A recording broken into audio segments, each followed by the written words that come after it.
ಯಾರ ಜೀವನದಲ್ಲಿ ನಿಮಗಾಗಿ ಸಮಯ ಇಲ್ವೋ, ಯಾರ ಜೀವನದಲ್ಲಿ ನಿಮಗಾಗಿ ಕಾಳಜಿ ಇಲ್ವೋ, ಅವರು ನಿಮ್ಮ ಜೀವನದಲ್ಲಿ ಇರಲೇಬೇಕು ಅಂತ ಅಪೇಕ್ಷೆ ಪಡ್ತಿರೋ ಅವರೇ ಕಣ್ರಿ ಮೊದಲಿಗರು. ನಿಮ್ಮ ಜೀವನದಿಂದ ದೂರ ಆಗೋ ಮೊದಲಿಗರು. ಯಾಕೆ ಗೊತ್ತಾ?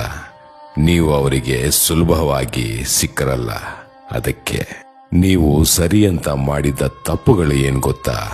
ನೀವು ಅವರನ್ನ ಕಾಯಿಸ್ಲಿಲ್ಲ, ನೀವು ಅವ್ರಿಗಾಗಿ ಕಾದ್ರಿ. ನೀವು ಅವರನ್ನ ನೋಯಿಸ್ಲಿಲ್ಲ, ಅವ್ರಿಗಾಗಿ ನೊಂದ್ರಿ. ಅವರು ತಮ್ಮ ಪ್ರೀತಿಯನ್ನ ನಿಮ್ಮ ಜೋಡಿ ವ್ಯಕ್ತಪಡಿಸ್ಲಿಲ್ಲ, ನೀವು ವ್ಯಕ್ತಪಡಿಸಿದ್ದು.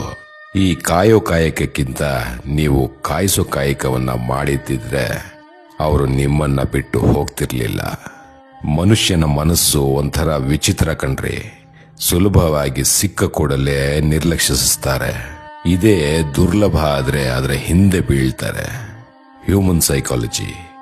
ಇನ್ ಮುಂದಾದ್ರೂ ಎಚ್ಚೆತ್ಕೊಳ್ಳಿ.